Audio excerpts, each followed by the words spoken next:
Now we will see network management. Network management, that means how we can configure network in our RHEL Linux. Now for configuring the network, first we should know that what kind of IP, what is network and how we and why we use network. So basically we use network for communicating two or more machines. So if you want to connect to two or more machines, then we need the network. We need to configure the network in our system. And for configuring the network in our system, we need to have a network adapter. So network adapter is actually the basic thing we have with any machine. So if you got any machine, then you will basic device, you will got this network adapter as a basic device. Now for configuring the network adapter, what we configure on the network adapter? We configure the IP addresses. IP addresses, that means we configure the IP. IP is actually a protocol. It is internet protocol. It is a part of the protocol suite that is called TCP/IP. And IP is one of the important protocol of that protocol suite, which consists of many protocols which used to do the networking thing, like DSCP, STTP, DNS, Telnet, SSH. There are lots of protocols there, and among those protocols we have the protocol IP. That is the important protocol for connecting and doing the networking. Now, right now we are using the IP version 4, but IP version 6 is also available. IP version 6 is also available, but right now we are using the IPv4.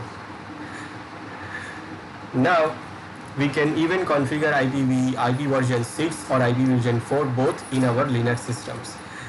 Now what this IP do? So this IP address, this IP protocol do what? It is the job of this IP protocol is to do the communication, send the data from one source to the destination based on a unique address, a unique number.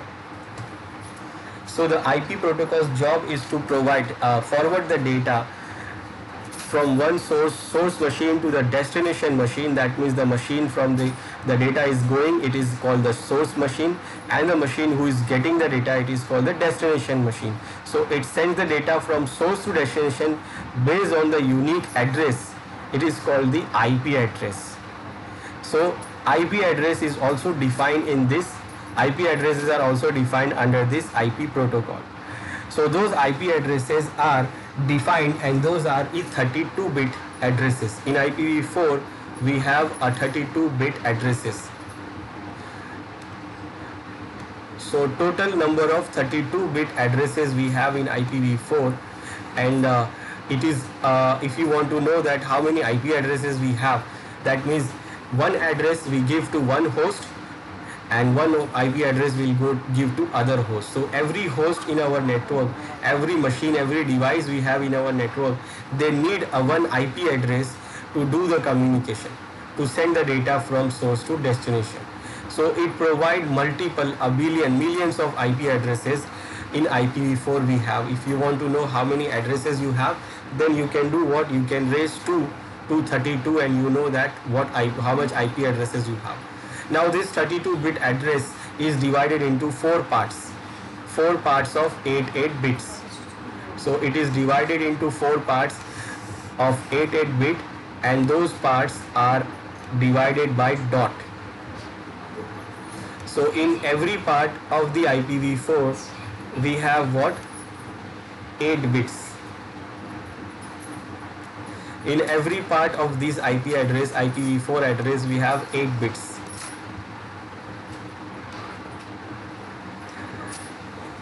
8 bits, 8 bits, 8 bits, 8 bit, total 32 bit.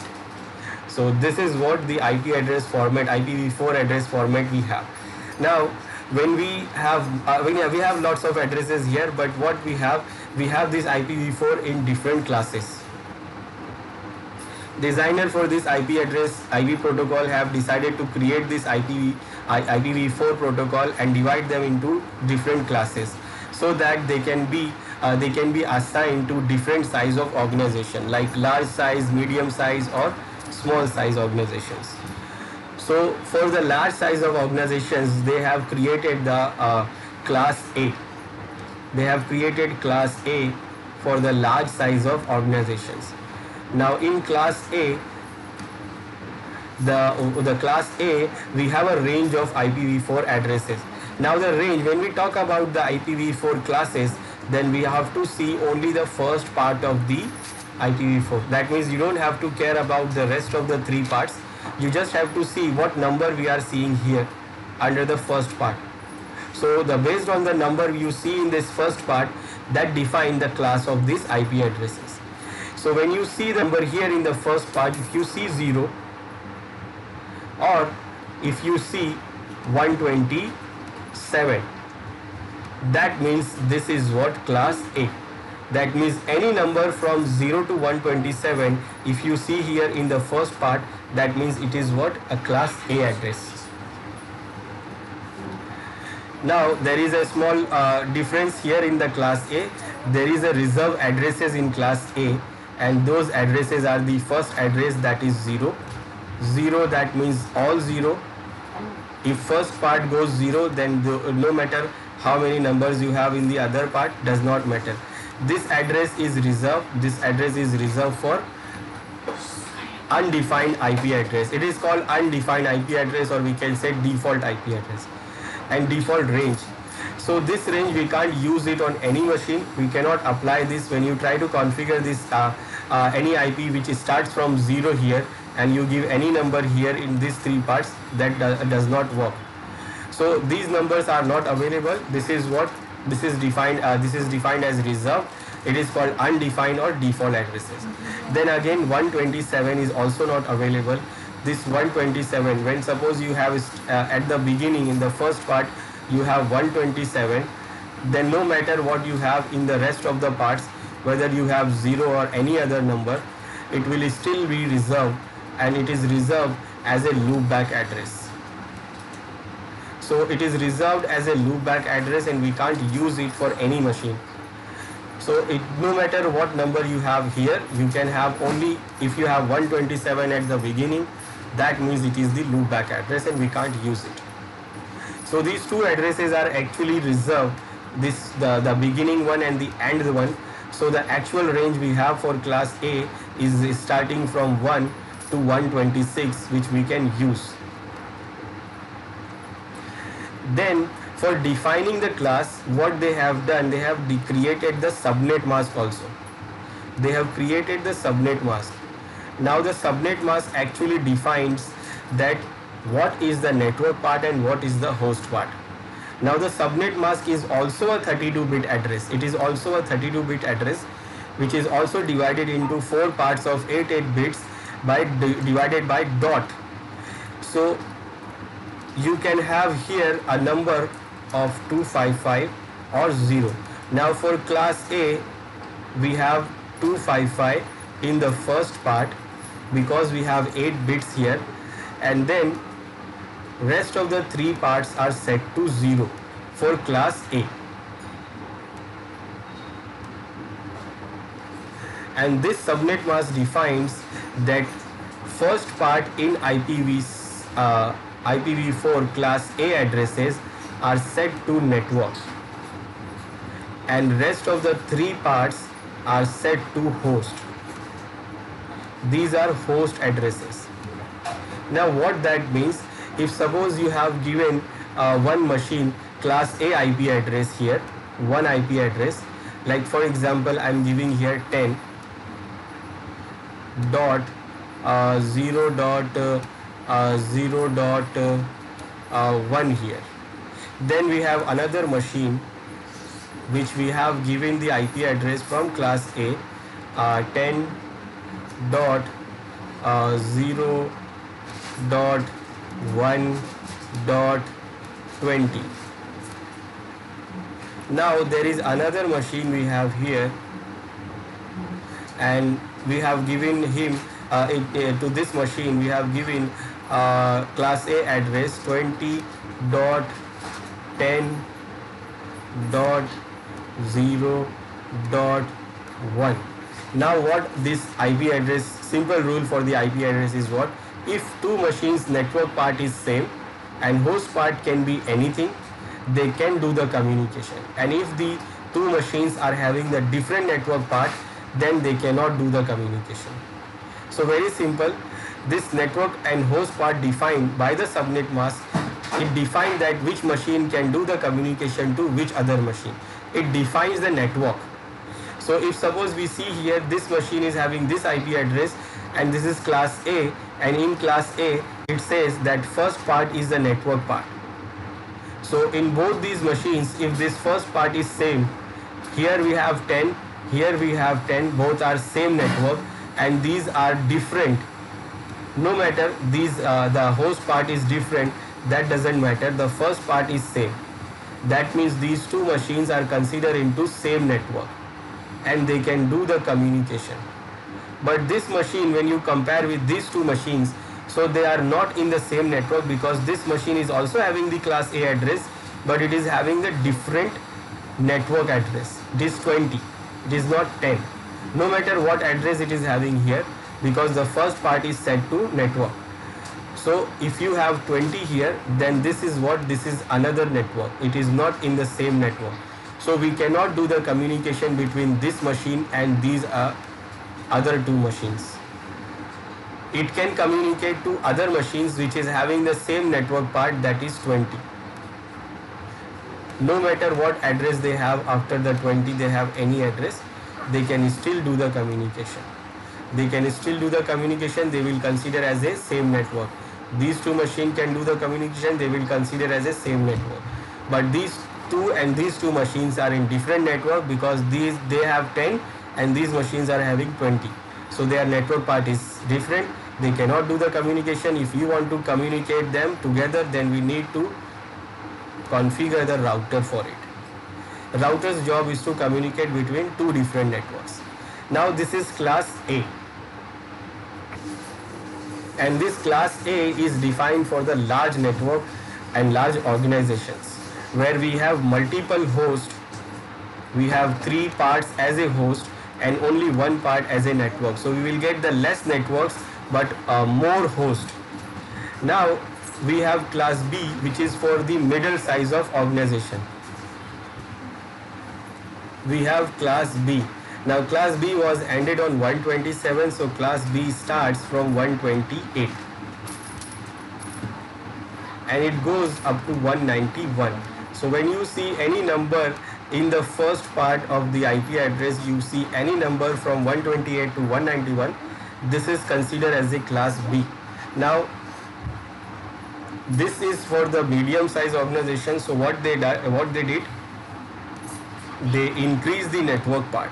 So in class B, this is the default subnet mask, 255.255 and .0.0.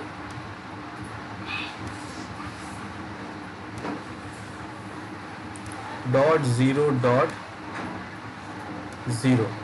Now this defines that we have 2 parts as a network and 2 parts as a host. Now the host parts are reduced and the network parts are increased. That means we will get more networks than host. Actually both are same, but we get more more network than class A, and we get less host than class A. So any IP address of class B, you will get what? Less network, and the first 2 parts are the network part. So if you want to use if you want to do the configure the class B address to your network, then you have to make sure that first 2 part must be same. Otherwise you will not do the machines will not do the communication. Then after the class B, we have class C, and that class C starts after this 191. It will start from 192 and it will end on 239. 223. This will end on 223. Now this class is for the small organization, small network, and that is why we have now more networks than the host. So in this class C, by default the subnet mask is set to 255.255.255.0. That means we have more networks here than host. we have only one part remains for host. So we have 3 networks and only one part as a host. So we get more networks than any class B or class C network, and we get less host from any class B, class A and B network. So what we get less network here, less IP addresses, less host addresses. So this is what, for the small organizations, they don't need much IP addresses. You will get at least 254 IP addresses here, and you can use we have multiple networks. So that means we can have multiple organizations with this kind of requirement. So they have created this class C. So if you are configuring your network in your Linux environment, then you have to make sure, if you are giving the class C address, then you have to make sure the first 3 part must be similar. Otherwise your machine will not do the communication. Now this is class B and C. Then after that we have class D also and class E also. But these class D and E we don't use. We don't use because this is not for commercial use. The class D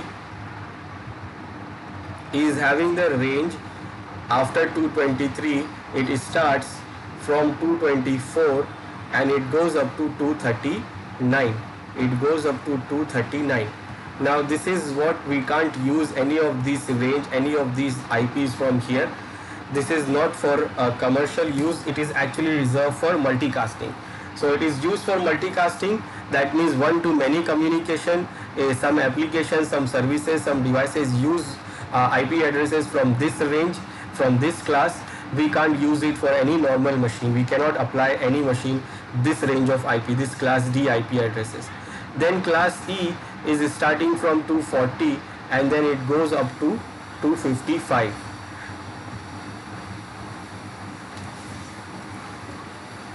It starts from 240 and it goes up to 255, and that is the end of the classes. That is the end of class B, class IPv4 classes.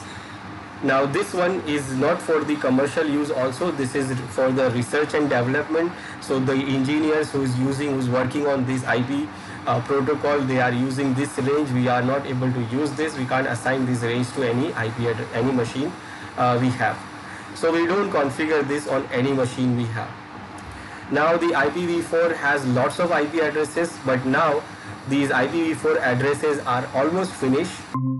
It has also some of the problems. So what we have now, we have IPv6 available, and this IPv6 IP address is actually more than this IPv4. It is actually a lot more than IPv6 IPv4 addresses we have. In this, IPv6 is actually created in 128 bits. So it is a 128-bit address. It is way larger than 32-bit.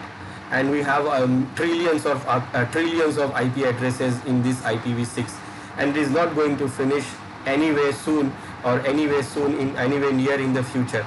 So it is going to remain for us a very long time.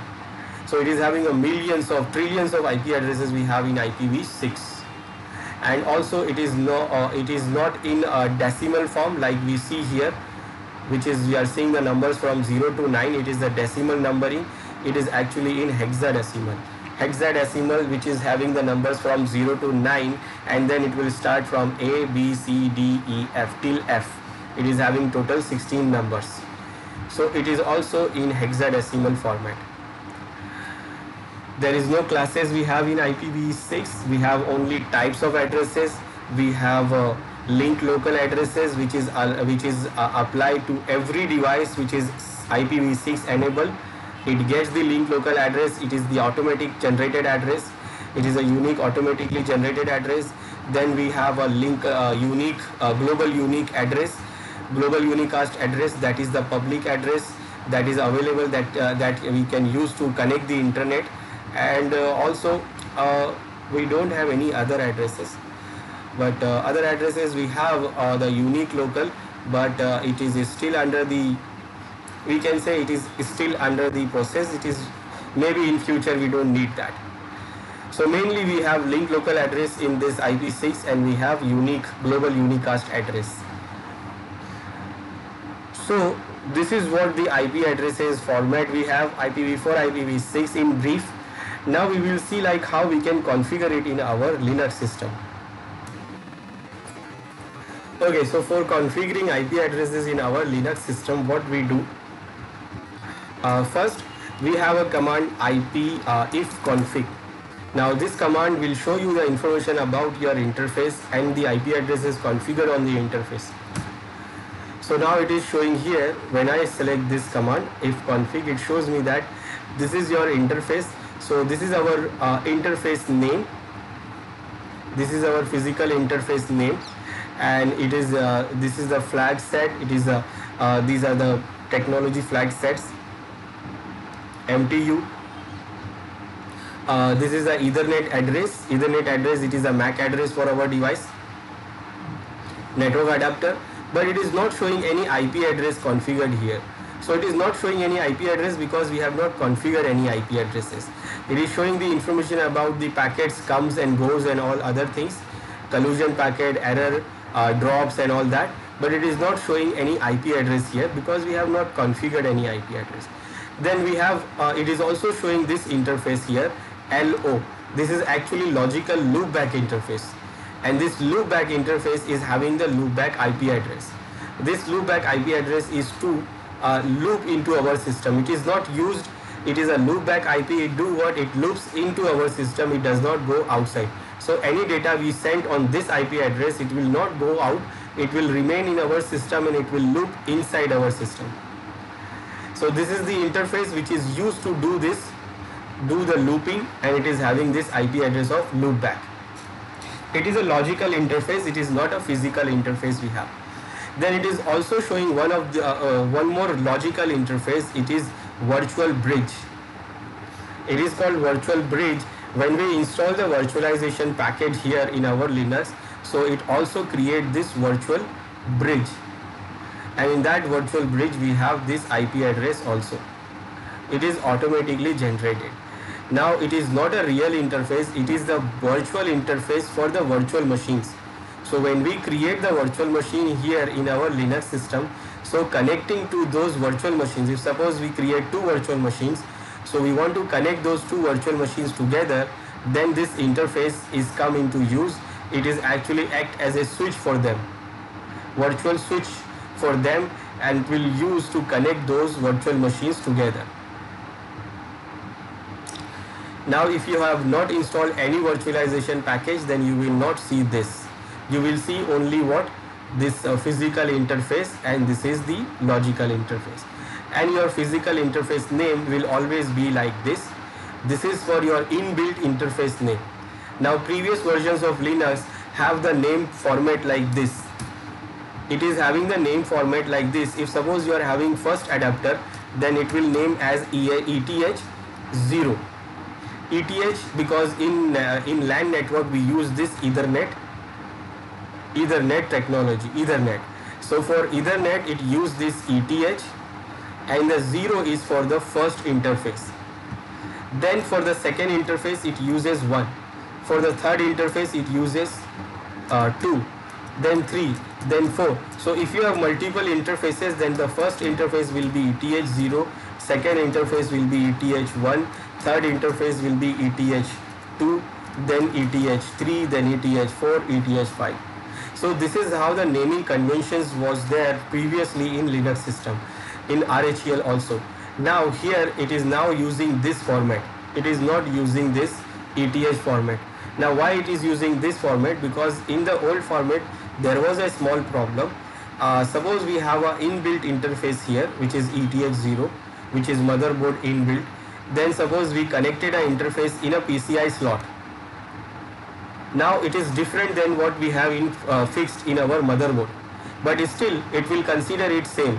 It will just give ETH0, ETH1, ETH2. Even if you connect the external USB LAN, then still it will show you like this: ETH0, ETH1, ETH2, ETH3. Then you cannot differentiate that which interface is inbuilt and which interface is from external source. We can only notify that, we can only understand that this is first interface, this is second, third and fourth. But now in this naming convention, you can see the fixed interface which you have in the motherboard, you will get this fixed name. Always you will get this name. But when you connect the PCI slot interface, then you will see another name. You will see if you have another LAN adapters through the USB port, any other port, then you will see the different name. So you can see the different name for the different type of interface network adapter we have. Previously it was all ETH, but now it will be different name. So that is why we have this different name here. Now it is not having any IP address configured. Now if I want to configure some IP address, then even I can use the ifconfig command. Ifconfig, then I will mention the interface name and then I will mention the IP address which I want to configure. Now this do what? It configured the IP address on our interface. Now when I check ifconfig, it shows now this is the IP address. And what? This is the net mask, this is the subnet mask. It is automatically detected because this is class A. So subnet mask is 255.0.0.0 and this is the broadcast address for this IP address, this network. So we did what? We did use this command ipconfig with the interface name and then this IP address. Now this configuration is not permanent actually. Now we configure this command by ifconfig, but it is not permanent. So when you reboot the system, then what? It will remove this IP address. The IP address will be removed. It is not permanent. It is only temporary. There is one more command we can use for IP addresses is this IPADDR. We can use this IPADDR to check the IP addresses. We can see the interfaces here. This is the loopback interface. This is our physical interface which has this IP address. Then it is also having IPv6 address. We can see it is a link local address. You can see it is a scope link local, and this is the link local address always you will get on any interface which is enabled with IPv6. And these are the other virtual interfaces. Now we have configured the IP address by using this ifconfig command. We can also configure the IP address by using this IPADDR command. And also what we can do, we can add multiple IP addresses with the same interface by using the IPADDR command. But all of these IP addresses configuration will remain temporary. If you reboot the system, IP addresses will be gone. So if suppose I want to configure it through IPADDR command, so I will use this IPADDR command and then I will say I want to add the IP address. Like already we have one IP address added, so I will add one more IP address here, 18.0.0.1 / this is I am saying 8. Now why I am saying 8? Because the class A by default subnet mask is this, and this means what? This 8 bits are 0, this 8 bits are 0, this 8 bits are 0, only this 8 bits are on, so we can say 8. If you say class B, then we have two parts of 255, that means 2 8 bits are on plus 16. For class C, it will be 24. Now this is class A, so I will say 8. Then I have to mention the device name where I want to configure the IP address. Now when you check the IPADDR command, you can see two IP addresses there. So this is our adapter. We can see the previously configured IP address and also we can see the new configured IP address. This is what? Temporary. If I reboot the system, the IP addresses will be gone. We can also remove these temporary IP addresses if you don't want. We can use the IPADDR command to remove the IP addresses also. We can use del and we want to delete, suppose I want to delete this from the device. So it will remove this IP address. Now when you check, so there is no 12.1. Now we have only 18.0.0.1. I want to remove this, so I can also remove this by using the same command. Now we don't have any IP addresses configured again. So now we don't have any IP addresses configured again. If you don't want to see all these loopback and other interfaces, then you can just give a name of the interface by using the dev command. Oops, sorry. it is with if config. So it shows only the IP configuration about this interface. And with IP ADDR, we have to add show and then interface name to see only the configuration of that interface. But both the commands, if config or IP ADDR, IP command will only do the temporary changes. It is not permanent. Now, if we want to configure the IP addresses permanently to our system, then what options we have? So first option we have, if we are using the graphical interface. So we have the option to configure it graphically. For configuring it graphically, we can easily access from here. We click on it and we can see this interface information here. We can click on this and we have option to select the wired settings. We go to wired settings and then what? We have wired setting, we have proxy. If you have wireless, then it will show the wireless also. Then we can see under the wired we have which interface. We have this interface, and then what we can do, you can configure here. If you have multiple interface, you can see those here, and you want to configure it, then you can select this to configure. And then you can go on to select the detail. This is the detail about the interface: MAC address, hardware address, IPv6 loopback address, security, identity. This is the interface, this is the MAC address. You can go for IPv4 configuration. By default it is set to DHCP, but right now it is off. You can enable this interface and then you can configure what you want. DHCP manual, you want link local only, IPv6, this is IPv4, or you want to configure this IPv6 link local only is selected on by default, and that is why it is showing this link local IP address here. So you can configure it from here graphically, and this configuration will remain permanent. So this configuration will remain permanent. And now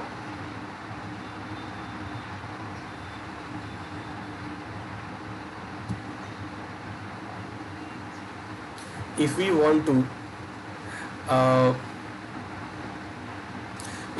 configure it from command line. So this is what the graphical. Now we want to configure it from command line. So we have options here also. So for configuring it from command line, where you don't have a graphical option available, so you have option to edit directly the file, directly the configuration file. So the configuration file is here under the etc directory, sysconfig and network scripts.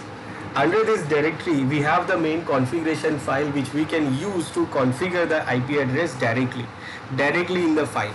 So we configure this, we add the IP addresses in this file, and then what we will do, we will reboot the file, we will reboot the system, and then it will do what? It will update the configuration into the IP addresses permanently into our system. So here we have files, multiple files in this directory. So if I show you, so we have multiple files here, but we have to edit our interface file. So we have to look for our interface. This is our interface name. This is the loopback interface, and this is our physical interface name. So the file will start with this if cfg, and at the end it will have the name of our interface. So you have to edit the configuration under this file. So I want to change this, so I will say if cfg, and this is the name of my file. So it is having some of the default settings are already there. It is setting, it is type is Ethernet, boot proto is DHCP, that means it is already set to DHCP. So it is getting the IP addresses from DHCP. Then default route is yes, peer DNS, pre-routes, IPv failure fatal no, and the other settings like IPv6 enable, auto configuration, name, device ID, and UUID, and on boot is selected to no. On boot is selected to no, that means when we boot the system, So this device will remain off. It will not enable the device. So this is the configuration already set. Now if you want to configure the IP address here, then what you do, you will create new lines for IP addresses. Now first you have to do what? You have to remove the DHCP. If you are using manual, if you want to use it for DHCP, then just give it DHCP here and then disable it, just save it, save the file, reboot. Or otherwise, if you don't want to use DHCP, then set it none here. I want to set it manual, and then I want to configure it on boot yes, so that it will every time start the device when I reboot the system. Then IP ADDR is equal to the IP address which we want to configure. Then for subnet mask, we will say prefix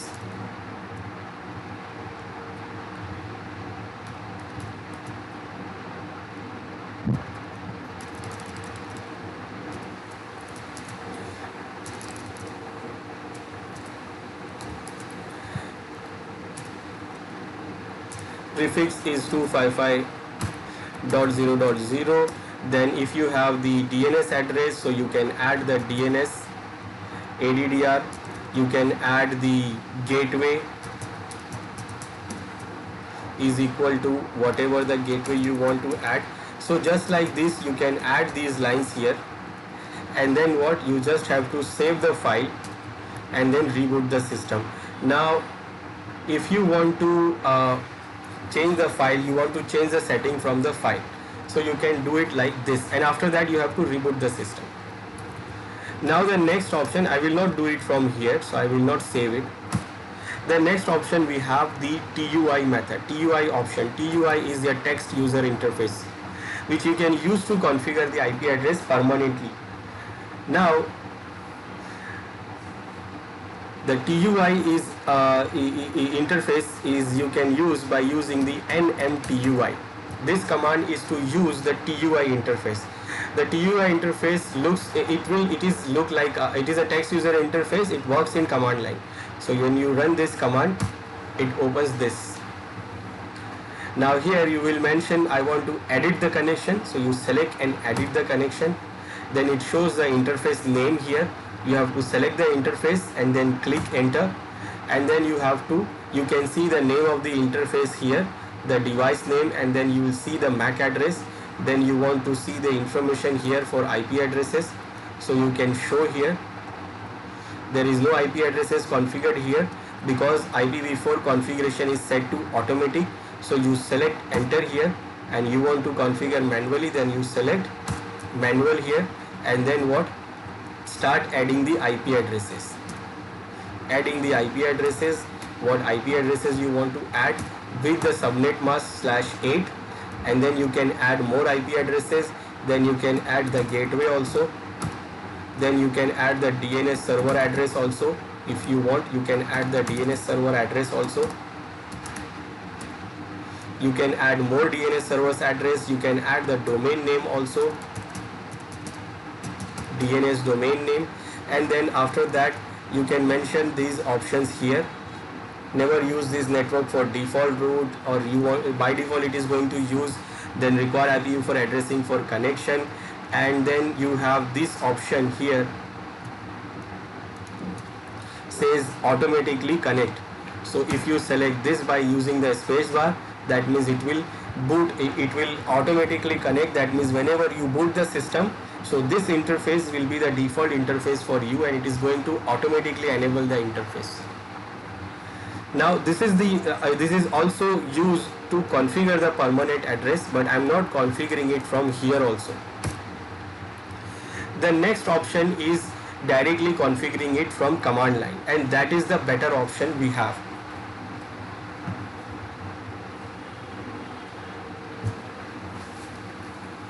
So if you say what is the better option we have, we can configure it from graphically, we can configure it directly from file, we can configure it from TUI also, or also we can configure it from command line. But what is the better option? It is the command line option, the CLI option. Why? First, graphical, it is not available every time. You will see command line every time. So mostly if you are not having a graphical interface, then you have to configure it from command line interface. Now from command line interface, if you try to edit the file, then it can be a problem here, because the file is handled by the other service. Actually in RHEL, till RHEL 5, there was a service called network service.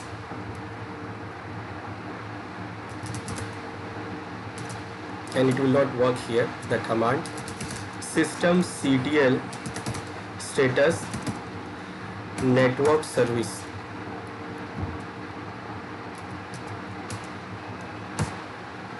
This network service was there till RHEL 5, which is handling all the network related things like IP configuration and everything. Now what happened in RHEL 6, they have introduced the new service. It is called network manager service.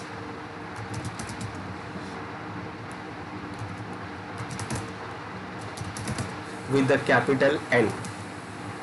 Now this network manager service is introduced in RHEL 6.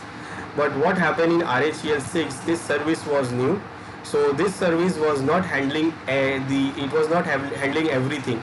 It was handling only the graphical thing. When you configure the IP address from graphical, it is handled by the network manager. Every rest of the things are handled by the network service. But still it creates the confusion, because you configure it from network, it is not updated in the main configurations, because it is updated in the by the network services. Then what you have to do, anything you do change, you have to reboot the system. But now what happened, the network service is still there, but it does not manage many things here. It is actually init style service, and it is not used to manage anything here. It is only updating the configuration from the files. So when you do change anything in the file, so that will be configured, that will be updated by this network service, and it will be updated to the network management service, network manager service. Now the main service which is handling the network issues, network things, are this network manager service. It was in secondary in RHEL 6, but in RHEL 7, now this is the main service. Now if you configure it directly in the file, then it is updated by this network service. It is not updated by the network manager service.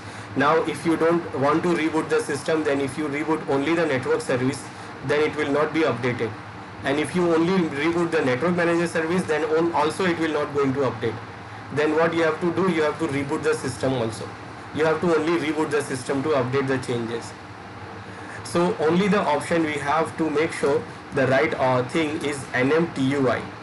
Now this NMTUI is actually network manager TUI, and this, when you change here anything, it is going to change by the network manager service, and it is handled by the network manager service. So it is a good idea to use this network TUI if you want to use it graphically somehow, or if you want to use it for command line, then you will use the NMCLI command. It will give you the better look that what the design of the network we have in RHEL 7. So in RHEL 7 we have actually physical devices, physical adapters, and all the physical adapters we have logical profiles. So what we do, we don't configure the IP addresses on physical adapter, we configure IP addresses on the profiles. We configure IP addresses on the profiles. And that is why when you see the graphical here, when you go to the wired settings, it shows here profile. It is not saying anything about the adapter. It is saying add the profile, and we can add many other profiles. Like on one physical adapter we can create 2-3 profiles also, but only one profile will work, other profile will remain as it is. So the profile which we enable, only that profile will work. And here the name of the profile and the name of the adapter, physical adapter, are both same. So we can be the confusion, it can become the confusion when you use it to see in the graphical, and when you go to TUI or go to file, then you can be a confusion there, because both are same. Now if it is different, then it can become a confusion. So if you want to see the profile, then you can use the command NMCLI.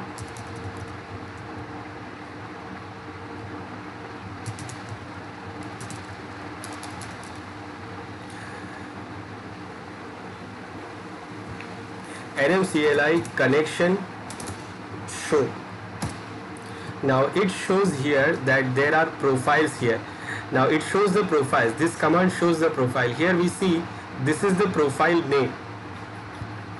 This is the UUID of the profile, and the profile type is the Ethernet, and this profile is connected to this physical device. The physical device name is also same.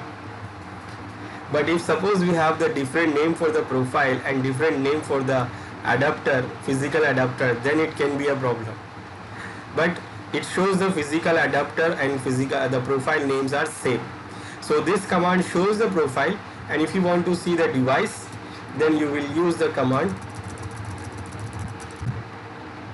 nmcli device status, and it will show you the status of the devices here. So this is our device, physical device, which is Ethernet device, and it is connected right now, and it is connected to this profile. Now if you want to configure the profile, now sometime what happens when you use this command nmcli, so it does not show any profile here.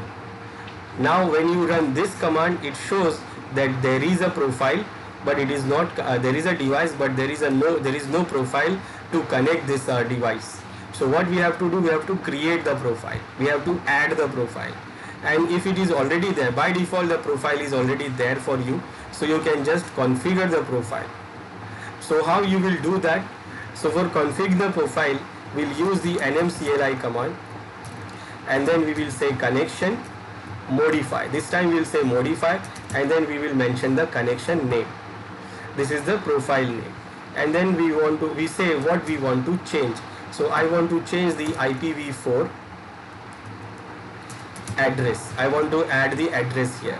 So I will say I want to add the IPv4 address, and what address I want to add. So address will be I want to add 19.0.0.1, which is /20/8, that is class A. So this is how we configure the IP address. Then nmcli connection modify, then same as this we can configure the other things, like I want to configure IPv4 dot DNS address. So DNS address, this will be our DNS address. Then again, if I want to configure the gateway, so I will use gateway, and this will be our gateway.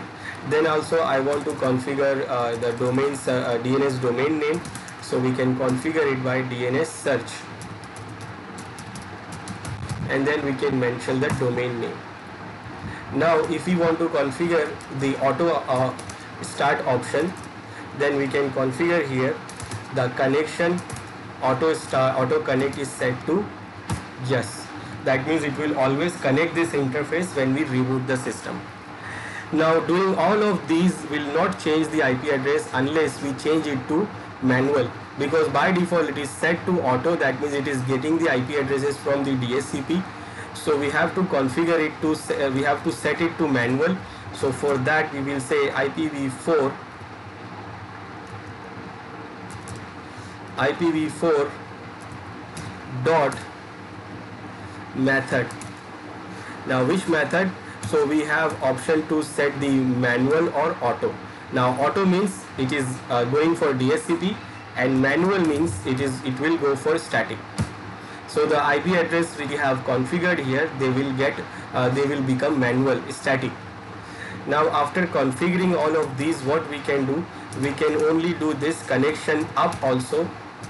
This will also update the changes. Or if you want to do then we can do what? We can just, without rebooting the system, we just restart the service, that is network manager service.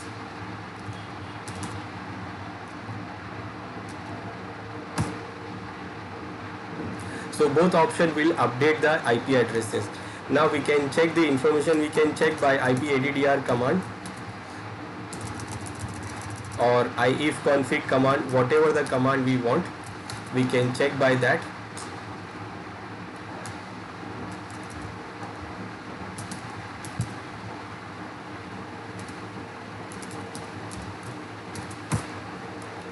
So this is the IP address we have configured. Also we can check by ifconfig command. that this is the IP address we have configured. Then we can check it by using the command nmcli. nmcli connection device show about this device. So it will show you the configuration what we have configured. This is the device name, this is the type, this is the MAC address, MTU, and this is the connection name, the profile name, and it is on, and then these are the IP addresses we have configured. We can even check the file which we have not configured. We can see the file and we can see the IP addresses here. We can say that it is now changed to none here. I have not saved it, and then it is on boot yes, and this is the DNS server address DNS1, that is only one DNS. If you want to add more DNS, then DNS2, DNS3. This is the domain name we have added. This is our IP addresses. This is the prefix 8, that means this is a subnet mask, and this is the gateway. So you can add this thing manual here, but you have to reboot the system. So we can do the configuration by using the nmcli command, and that will be permanent. So this is how we configure the IP addresses in our Linux system. And the next important thing for the networking is the name of our system. So we have to make sure we have the name, a proper name for our system. That means if you want to access the system from network, so IP addresses we can't remember, so we can access the machine from the name. So we should configure the name for our system also. Now name means what? We can configure the simple name, or we can configure the fully qualified domain name. Simple name is okay for our home machine, but if the machine is going to be used in the domain DNS domain environment, that it must need what? The fully qualified domain name. By default, the name for the machine is, when you check, we can check the name by giving the host name command, and this name is what? Localhost.local domain. This is a fully qualified name, but it is what? Localhost.local domain. Now if we want to configure the name for our system, then we can use this command host name also. Like for example, I will say server 1. Now this is not a fully qualified name, but it is still the name, and we can see the name here. But if you want to have a fully qualified name, then you will add the domain name also, like this.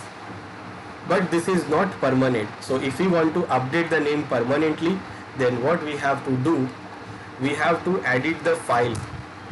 So under the etc, we have a file here called host name, and in that file you can see still it is having the localhost.local domain name. So if we want to update the name, then we have to add the name into this file. So we can add the name into this file, and that it will become permanent. Or we can use this command also, host name ctl. Now this shows, first when you run the command, it shows the full detail about your machine. Like it is saying this is the static permanent name, this is the temporary name we have configured, this is the icon for the machine, this is VM, it is using the VMware virtualization, and these other information. So if you want to configure the permanent name, then we can configure it from this file, or we can use this command also. Set host name, and then we can configure what name we want. So let's say I want to configure linux1.example.com. Now this is my permanent name. We can see now this is the static name now, and what? It is also updated in the file. So when you check the file, it is also updated here. Now still it is not showing here, the name it is still not showing here. So I will close the terminal, that means I am logged out, and then I logged in again, and now what you can see the machine name here, the name which we have configured right now, Linux 1.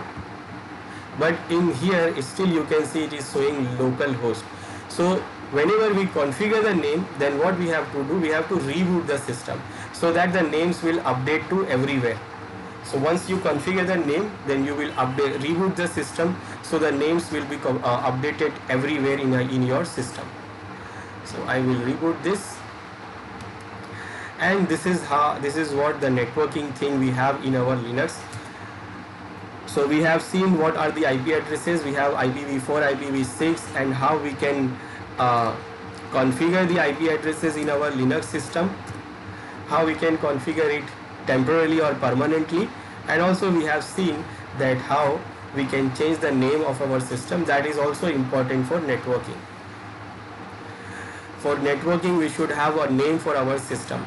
Either we use the local normal name like static normal name that is used. Suppose we are using the machine in our home environment, so we can use the normal name. But if we are using it for the domain, and we are planning to use the fully qualified domain, DNS domain, or we want to use it there, so we need to have what? Fully qualified domain name, and that is what? The machine name with the domain name. So we have updated everywhere now. So when you change the name, you need to reboot the system, and it will update your name everywhere. And now we can see it here also, and also it is updated here also. So this is a networking for our the network management we have in our RHEL Linux. We can see here the name is updated here and here also. And this is what we have: networking management, network management in our RHEL Linux.